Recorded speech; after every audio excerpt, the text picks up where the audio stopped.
नमस्कार विद्यार्थी मित्रांनो, मी गणेश जाधव तुमचं जिद्द करिअर अकॅडमीमध्ये या ठिकाणी स्वागत करत आहे। तुम्ही आपल्या टेलिग्राम चॅनलला बघितलं असेल की आज आपल्या अकॅडमीचा रिझल्ट आलेला आहे। असे भरपूर रिझल्ट आपल्या अकॅडमीचे लवकरच येणार आहे, म्हणून तुम्ही लवकरात लवकर जिद्द करिअर अकॅडमी या ठिकाणी जॉइन व्हायचं आहे आणि आपल्या YouTube चॅनलला जास्तीत जास्त सबस्क्राइब करून जास्तीत जास्त शेअर करा।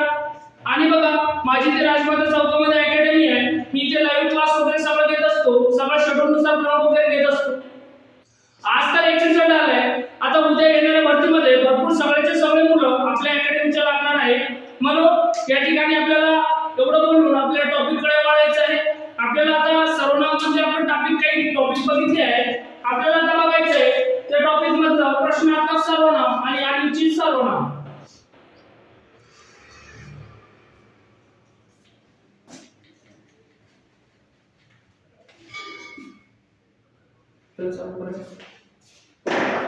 बघा, आपल्याला हे बघायचं आहे प्रश्नार्थक सर्वनाम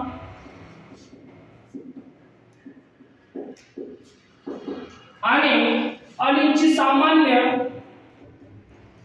किंवा अनिश्चित सर्वनाम। बघा, हे दोन्ही टॉपिक आपल्याला सोबत का बरं बघायचं आहे, तर बघा या ठिकाणी प्रश्नार्थक सर्वनामामध्ये तेच सर्वनाम येतात आणि सामान्य किंवा अनिश्चित मध्ये तेच सर्वनाम येतात, हे आपल्याला बघायचं आहे। तर बघा, हे दोघांचा डिफरन्स प्रश्नार्थक सर्वनामामध्ये प्रश्न विचारण्यासाठी येणाऱ्या सर्वनामास प्रश्नार्थक सर्वनाम असे म्हणतात। बघा, प्रश्न विचारण्यासाठी या दोघांमध्ये कोण आणि काय हे सर्वनाम येतात। दोघा टॉपिक मध्ये काय ना, कोण काय हे सर्वनाम येतात, पण कोण काय फक्त प्रश्न विचारण्यासाठी जर आले तर आपल्याला प्रश्नार्थक सर्वनाम म्हणायचे। बघा, तू काय खाणार, तू काय खाणार। बघा, या ठिकाणी फक्त काय जो सर्वनाम आहे, हा जो काय सर्वनाम आहे तो फक्त प्रश्न विचारण्यासाठी आलेला आहे। कारण मागे प्रश्नार्थक सर्वनामचं चिन्ह जर असेल तर त्याला काय म्हणायचं, आपल्याला प्रश्नार्थक सर्वनाम। तुला कोणी मारले।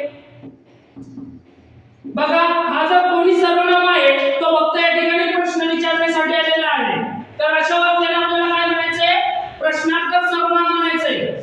तर त्याच्यानंतर आपल्याला दुसरं वाक्य जर बघायचं झालं तर तुला कोणी आणले। बघा, या ठिकाणी काय आहे, प्रश्नार्थक चिन्ह आहे आणि बघा हा जो कोणी आहे, कोण जो सर्वनाम आहे तो फक्त प्रश्न विचारण्यासाठी आलेला आहे। समजलं? आपल्याला कोण काय हे जर फक्त प्रश्न विचारण्यासाठी जर आले असेल आणि मागे प्रश्नार्थक चिन्ह जर असेल तर आपल्याला सरळ सरळ प्रश्नार्थक सर्वनामाचे उत्तर सांगायचं आहे। आता बघा, हे कोण काय जे आहे हे प्रश्न विचारण्यासाठी आले, हे आपल्याला झालं प्रश्नार्थक सर्वनाम। आता बघायचं आपल्याला सामान्य किंवा अनिश्चित सर्वनाम। कोण व काय हे सर्वनाम प्रश्न विचारण्यासाठी नाही येतात, ते कोणत्या नामाबद्दल आलेले हे निश्चितपणे आपण सांगू शकतो, तेव्हा तशा सर्वनामास सामान्य किंवा अनिश्चित सर्वनाम या ठिकाणी सांगायचं आहे। तर बघा, आता हा काय हे कशाबद्दल आलेले आहे आपल्याला माहिती नाही, हे प्रश्नार्थक सर्वनाम झाले, पण जो कोण काय हे कशाबद्दल आलेले आहे हे आपल्याला निश्चितपणे सांगता येतात। बघा, उदाहरणार्थ तू काय पदार्थ खाणार। बघा, या ठिकाणी हा जो काय आहे हे कशासाठी आलेले आहे, पदार्थासाठी। काय आलेले आहे, पदार्थासाठी। म्हणजे आपण हे काय कशासाठी आलेले आहे हे निश्चितपणे सांगू शकतो। तर कशासाठी आलेले आहे, प्रश्नार्थक। आपल्या बघा, इथे प्रश्नार्थक चिन्ह आहे का, नाही। हे काय कशासाठी आलेले आहे, तर पदार्थ या नावासाठी आलेले। पण या ठिकाणी प्रश्नार्थक चिन्ह सुद्धा आहे आणि हा काय हा जो सर्वनाम आहे हे कशासाठी आलेले आहे हे आपल्याला निश्चितपणे सांगता येत नाही, म्हणून त्याला आपण प्रश्नार्थक सर्वनाम म्हटले। आणि हा जो काय आहे तो कोणत्या नामाबद्दल आलेला आहे आणि कशाबद्दल आलेला आहे या ठिकाणी आपण निश्चितपणे सांगू शकतो, म्हणून याला सामान्य किंवा अनिश्चित सर्वनाम या ठिकाणी म्हणायचं आहे। दुसरं वाक्य, तुला या ठिकाणी कोणत्या मुलाने मारले. बघा त्याला प्रत्यय को. हा जो सर्वनाम आहे हे कशासाठी आलेले आहे? मुलासाठी. कशासाठी आलेले आहे? तर मुलासाठी आलेले आहे. म्हणून हा को प्रश्नार्थक जो सर्वनाम आहे हे प्रश्नार्थक नसून सामान्य किंवा अनिश्चित सर्वनाम आहे. कारण कोण काय हे वाक्यामध्ये प्रश्न विचारण्यासाठी नाही आलेले. ते कोणत्या नामाबद्दल आलेले ते आपण निश्चितपणे या ठिकाणी सांगू शकतो. आणि या ठिकाणी प्रश्नार्थक चिन्हामध्ये आणि प्रश्नार्थक सर्वनामामध्ये हे कोण काय जे आहे हे कशासाठी आलेले हे आपण निश्चितपणे सांगू शकत नाही. याच्यामध्ये काय ही मागाई बघा. हा जो काय सर्वनाम आहे काय या ठिकाणी हा सर्वनाम हा काय कशासाठी आलेला आहे? तर मागाईसाठी आलेला आहे. बघा या ठिकाणी कोण ही गर्दी आपण निश्चितपणे सांगू शकतो ना. हा कोण हा सर्वनाम कशासाठी आलेला आहे? तर गर्दीबद्दल आलेला आहे. पण या ठिकाणी हा कोण किंवा काय हे जे प्रश्न आहे किंवा प्रश्नार्थक हे सर्वनाम आहे प्रश्नार्थक वाक्यामध्ये कशासाठी आलेले आहे निश्चितपणे सांगू शकतो का? तर बिलकुल सांगू शकत नाही. म्हणून अशा वाक्यांना प्रश्नार्थक वाक्य किंवा सर्वनाम प्रश्नार्थक सर्वनाम म्हणायचे. आणि आपल्याला हे सर्वनाम कोण व काय हे सर्वनाम कोणत्या नामाबद्दल आले हे निश्चितपणे आपल्याला सांगता आले तर आपल्याला सामान्य किंवा अनिश्चित सर्वनाम असं म्हणायचं आहे. मी आशा करतो की तुम्हाला हे प्रश्नार्थक सर्वनाम आणि सामान्य किंवा अनिश्चित सर्वनाम या ठिकाणी समजले असतील. आता बघायचं आपल्याला आत्मवाचक किंवा निजवाचक.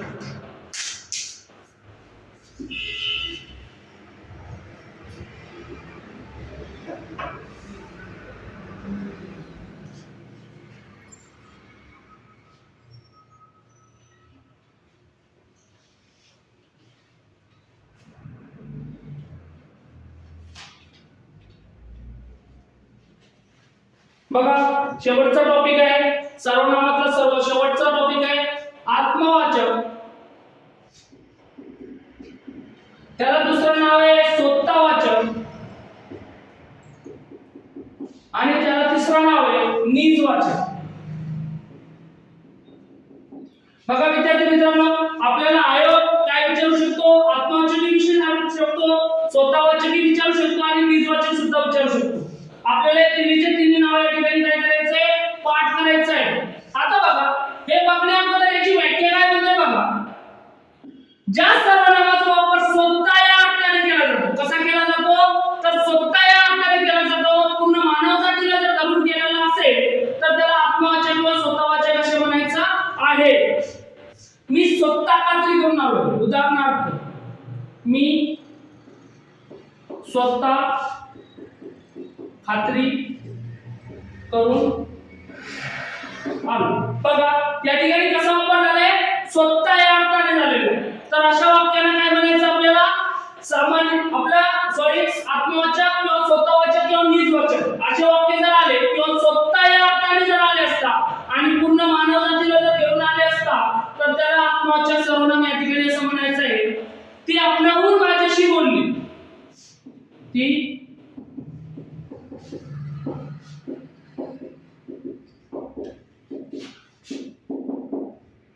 बघा आपल्याहून माझ्याशी बोलले. आपल्याहून हा सर्वनाम कशामध्ये येतो? बघा आपण ह्या सर्वनाम आपण किंवा स्वतः अशी सर्वनाम या वाक्यामध्ये या ठिकाणी येतात. आपल्याहून बोलले. ती आपल्याहून माझ्याशी बोलली. या ठिकाणी आपण स्वतः या ठिकाणी अशा अर्थाने केलेलं आहे. म्हणून अशा वाक्याला आपण आत्मवाचक किंवा निजवाचक सर्वनाम असं बोलतो. रामाने स्वतः पत्र लिहिले.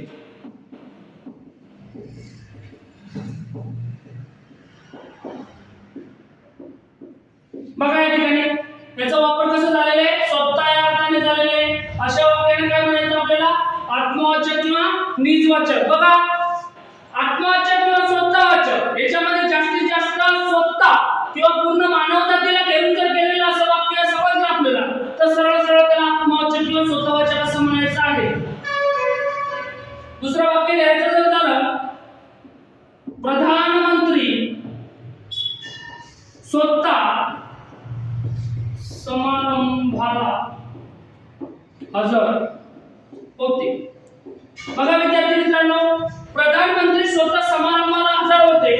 आता बघा याचा अर्थ कसा झालेला आहे, स्वतः या प्रधानमंत्री स्वतः त्या ठिकाणी काय होते, हजर होते. असे वाक्य जर आले तर आपल्याला आत्मवाचक किंवा स्वतःवाचक किंवा निजवाचक सर्वनाम या ठिकाणी म्हणायचं आहे. मी आशा करतो की तुम्हाला सर्वनाम हा टॉपिक समजला असेल. बघा विद्यार्थी मित्रांनो, एकदा रिपीट घ्यायचं जर झालं, सर्वनामाची व्याख्या काय आहे, तर नामाचा पूर्ण वापर किंवा पूर्ण उच्चार टाळण्यासाठी नामाऐवजी येणारे विकारी शब्दाला आपण सर्वनाम म्हणतो. सर्वनामाचे प्रकार आहेत 6. एक पुरुषवाचक, त्याच्यानंतर दर्शक, त्याच्यानंतर संबंध, त्याच्यानंतर प्रश्नार्थ सर्वनाम, त्याच्यानंतर अनिश्चित किंवा सामान्य सर्वनाम आणि शेवटचं सर्वनाम आहे आत्मवाचक किंवा स्वतःवाचक किंवा निजवाचक सर्वनाम. पुरुषवाचक सर्वनामाचे 3 प्रकार पडतात. प्रथम पुरुष, द्वितीय पुरुष आणि तृतीय पुरुष. प्रथम पुरुष म्हणजे आपण स्वतः त्या ठिकाणी आहे असं जर बोध झाला तर त्याला म्हणायचं प्रथम पुरुष.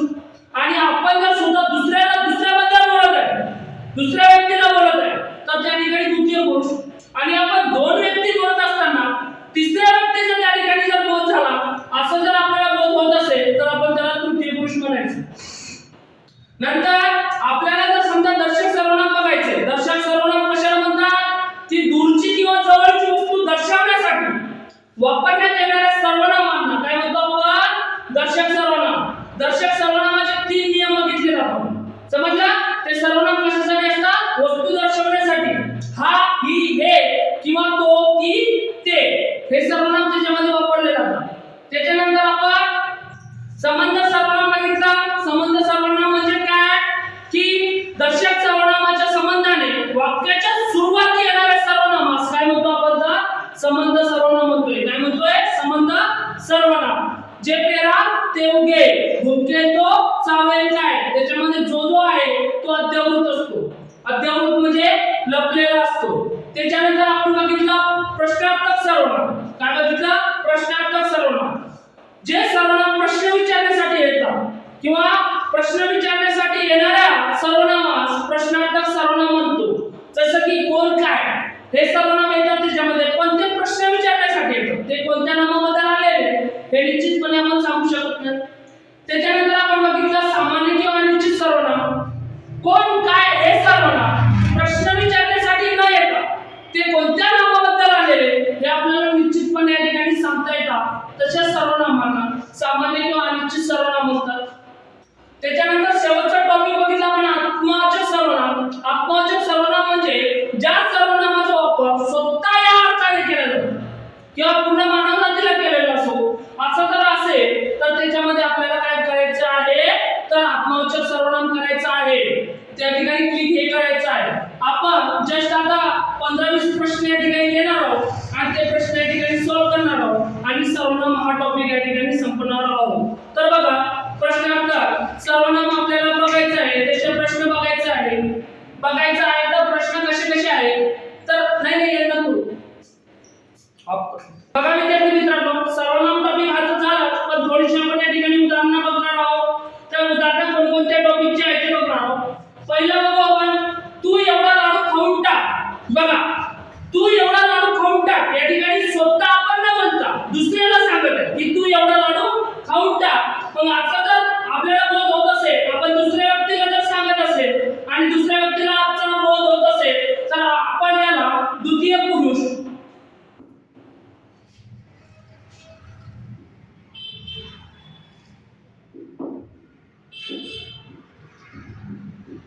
या ठिकाणी त्याला काय म्हणणार, द्वितीय पुरुष सर्वनाम म्हणणार. का, की आपण या ठिकाणी स्वतःला नाही बोलत, दुसऱ्या व्यक्तीबद्दल बोलतो. दुसऱ्या व्यक्तीला सांगतोय की तू एवढा लाडू खाऊन टाक. असं जर आपल्याला बोध होत असेल आणि दुसऱ्या व्यक्तीला जर बोध होत असेल तर आपण याला पुरुषवाचक मधला उपप्रकार द्वितीय पुरुष या ठिकाणी सांगणार. दुसरं वाक्य बघा, आपण सिनेमाला जाऊ. या ठिकाणी काय आहे, आपण सिनेमाला जाऊ म्हणजे त्या वाक्यामध्ये मी स्वतः आलेलो किंवा आपण स्वतः आलेलो, म्हणजे एका व्यक्तीचं किंवा आपल्या स्वतःचं जर बोध होत असेल तर आपण त्याला प्रथम पुरुष या ठिकाणी काय म्हणणार, आपण प्रथम पुरुष म्हणणार. त्याच्यानंतर ह्या प्रमाणे मुली आहेत. बघा, ह्या प्रामाणिक मुली आहे, हे तर दर्शक आहे, या प्रामाणिक मुली आहे हे दर्शक आहे, पण दर्शक विशेषण आहे की दर्शक सर्वनाम आहे हे आपल्याला बघायचं आहे. बघा, दर्शक सर्वनामामध्ये आपल्याला दुसरा नियम, दर्शक सर्वनामाचा दुसरा नियम काय म्हणतो? हा, ही, हे किंवा तो, ती, ते प्लस ना प्लस क्रियापद, हे दर्शक सर्वनामाचं. आणि दर्शक विशेषणाचं दुसरं वाक्य जर सांगायचं, दुसरा नियम जर सांगायचा झालं, हा, ही, हे किंवा तो, ती, ते प्लस, सॉरी या ठिकाणी आपल्याला काहीतरी गडबड झालेली आहे, आपल्याला ना प्लस विशेषण प्लस क्रियापद, या ठिकाणी असं पाहिजे दर्शक सर्वनामामध्ये. आणि दर्शक विशेषणामध्ये दुसरा नियम या ठिकाणी हा, ही, हे त्याच्यानंतर तो, ती, ते प्लस विशेषण प्लस ना प्लस क्रियापद. बघा या ठिकाणी आपल्याला ह्या नियमापैकी हा दर्शक विशेषणाचा नियम, दुसरा हा दर्शक विशेषणाचा नियम आहे आणि हा दर्शक सर्वनामाचा नियम आहे. तर पहिल्या या ठिकाणी बघू आपण दर्शक सर्वनामाच्या नियमामध्ये हा वाक्य बसतो का? हा, ही, हे यापैकी सर्वनाम आहे का? तर हो. मग नंतर लगेच नाम आहे का? तर नाही. या ठिकाणी नाम नाही, म्हणजे दर्शक सर्वनामाच्या नियमामध्ये तो बसू शकणार नाही. बघा, हा, ही, आपण दर्शक विशेषण बघू, हा, ही, हे किंवा तो, ती, ते या सर्वनामापैकी आहे तर आहे. त्याच्यानंतर लगेच विशेषण आहे का? तर हो.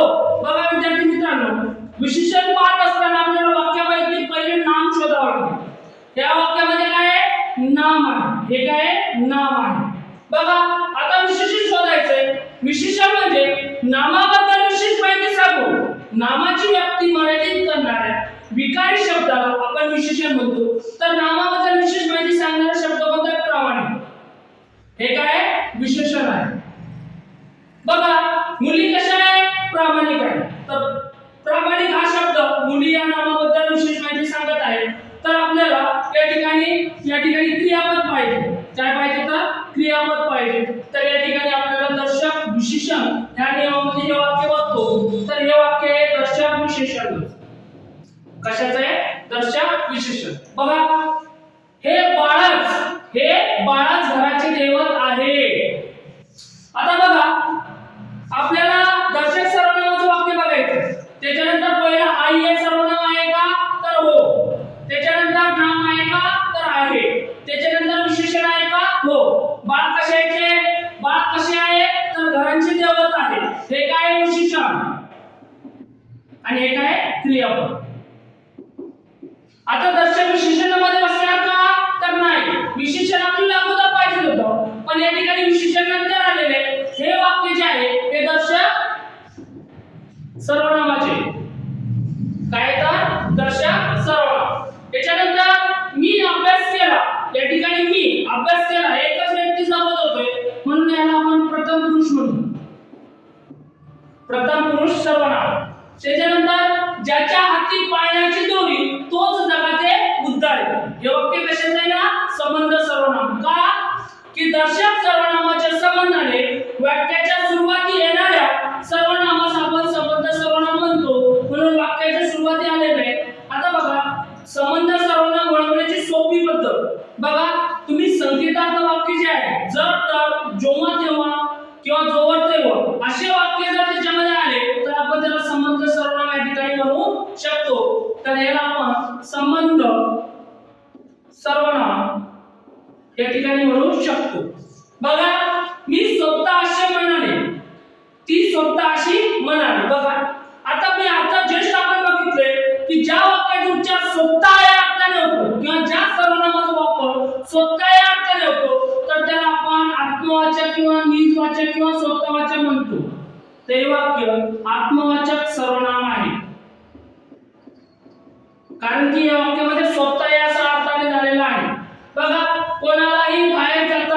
कोणालाही कोणालाही म्हणजे कोण काय हे प्रश्न विचारण्यासाठी न येता ते कोणत्या नामाबद्दल आलेले आहे हे निश्चितपणे आपण सांगू शकतो, तेव्हा त्याला सामान्य किंवा अनिश्चित